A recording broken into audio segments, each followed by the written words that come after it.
अस्सलामुअलैकुम बच्चों, आपने अपने पिछले तीसरी जमात के लेक्चर में हम्द को पढ़ा था। आज हम पढ़ेंगे अपना अगला सबक, जिसका उन्वान है हज़रत मोहम्मद सल्लल्लाहु अलैहि वसल्लम की जुर्रत और बहादुरी। सबसे पहले हम इसके मुश्किल अल्फाज और उनके मायने देखेंगे। तो मुश्किल अल्फाज और उनके मायने देखें। सबसे पहले ये देखें, हज़रत मोहम्मद सल्लल्लाहु अलैहि वसल्लम की जुर्रत और बहादुरी के मायने अल्फाज और फिर उसके मायने सिवा, अलावा, दलील, वजाहत, औसाफ, खूबियाँ, जुर्रत, हिम्मत, कलमा, लफ्ज़, तन्हा, अकेले, ताकत, कुव्वत, राह हक, सच्चाई का रास्ता, जंगे, लड़ाइयाँ, बेमिसाल जिसकी कोई मिसाल ना हो। ये देखें, बिखर जाना, अलग अलग हो जाना हो गई। खच्चर गधे को कहा जाता है। शोरो गुल शोर शराबे को, शोर की आवाज़ों को कहा जाता है। तलब करना, मांगना, मुट्ठी भर, थोड़े से, मुख्तसर, कम, फतह, जीत, बेपनाह, बहुत ज़्यादा, जौहर, खूबी, दिलेरी, बहादुरी। तो हज़रत मोहम्मद सल्लल्लाहु अलैहि वसल्लम की जुर्रत और बहादुरी में आप थोड़ा सा आपके लिए पढ़ूंगी, बाकी आपने ख़ुद अच्छे से पढ़ना है। मैंने मुश्किल अल्फाज के मायने भी आपको बताने हैं, मुश्किल अल्फाज भी पढ़ूंगी आपके लिए। तो देखें, हमारे प्यारे नबी करीम सल्लल्लाहु अलैहि वसल्लम 22 अप्रैल 571 को मक्का मुकरमा में पैदा हुए। हज़रत मोहम्मद सल्लल्लाहु अलैहि वसल्लम की ज़ात में तमाम अच्छाइयाँ मौजूद थीं, खूबियाँ मौजूद थीं। अच्छाइयाँ खूबियों को भी कहा जाता है। दुनिया में आप सल्लल्लाहु अलैहि वसल्लम के सिवा कोई ऐसा इंसान पैदा नहीं हुआ जिसने अपनी ही ज़िंदगी को अपने दावे की सच्चाई की दलील के तौर पर पेश किया हो। कुरान पाक ने आप सल्लल्लाहु अलैहि वसल्लम के इखलाक और औसाफ को उस्वा-ए हसना का नाम दिया है। अब इसमें क्या बताया गया है, क्या बताने की कोशिश की जा रही है, यही कोशिश की जा रही है बताने की कि रसूल अकरम सल्लल्लाहु अलैहि वसल्लम की ज़ात में कोई ख़ामी मौजूद नहीं थी, तमाम अच्छाइयाँ मौजूद थी।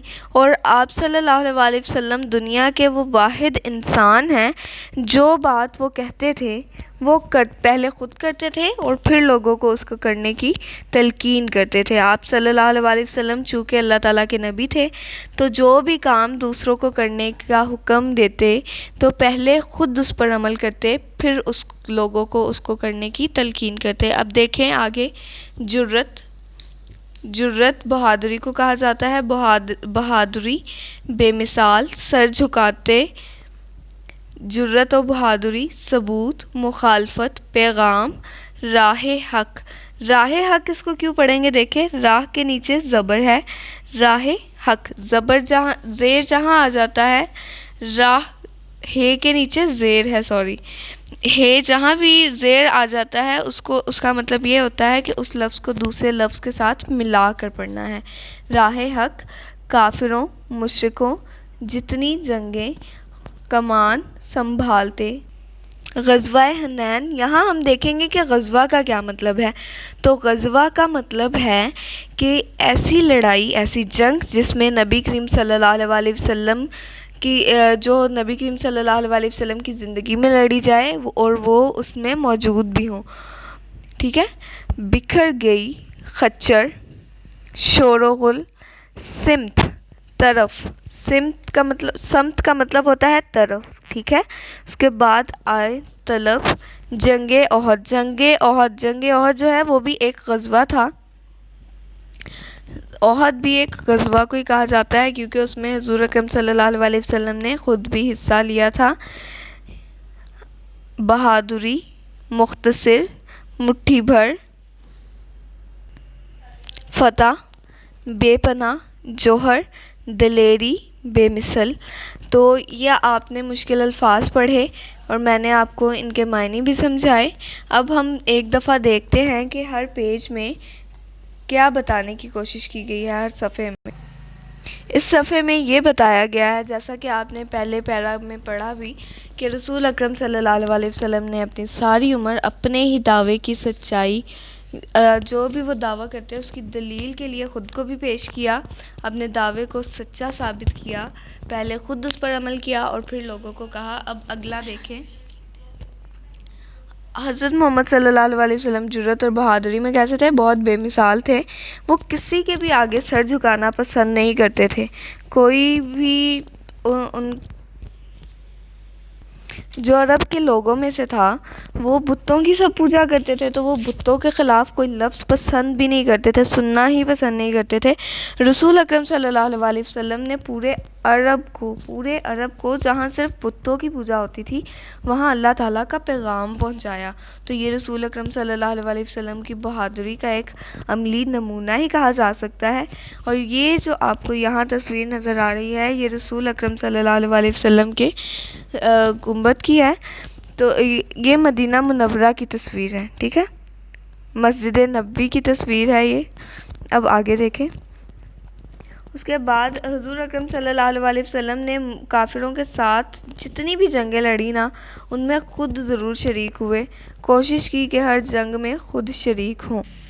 अब यहाँ देखिए ग़ज़वा हनैन की बात हो रही है, ग़ज़वा जिसमें रसूल अकरम सल्लल्लाहु अलैहि वसल्लम जिस जंग में ख़ुद शरीक हो। तो यहाँ देखें आप कि ग़ज़वा हनैन के बारे में बात हो रही है कि उस वक्त मुसलमान ना बिखर गए थे। तो रसूल अकरम सल्लल्लाहु अलैहि वसल्लम ख़ुद अकेले तन्हा आगे हुए, अपने खच्चर पर बैठे हुए थे, गधे के ऊपर सवारी की हुई थी और दुश्मन को ललकार के कहा कि मैं अल्लाह ताला का नबी हूँ, मुझसे लड़ो आके मुझसे, मैं नहीं डरता तुम लोगों से। आगे देखें, मदीना में एक रात को क़याम कर रहे थे तो काफ़ी शोर हो रहा था बाहर, कहीं दूर से आवाज़ आ रही थी। तो लोगों ने समझा कि शायद किसी ने हमला कर दिया, तो आप सल्लल्लाहु नहीं घबराए, सबको वहाँ छोड़ा और ख़ुद अकेले घोड़े पर बैठ के आवाज़ की सिमत की जानिब रवाना हो गए। लोगों से कहा, फिर आकर वापस उन्हें बताया कि कोई घबराने की बात नहीं है, शोर किसी और चीज़ का था, हमला जो है, हमले का कोई ख़तरा नहीं है। आगे यहाँ देखें, ग़ज़वा ओहद की बात हो रही है। जंग ओहद में क्या हुआ था? रसूल अकरम सल्लल्लाहु अलैहि वसल्लम ज़ख्मी हो गए थे, लेकिन फिर भी उन्होंने हिम्मत नहीं हारी। उन्होंने मुसलमानों को इकट्ठा किया और दुश्मनों का डटकर मुकाबला किया। और यहाँ तक कि इस ग़ज़वा में हुआ ये था कि दुश्मन ख़ुद मैदान छोड़कर भाग गए थे।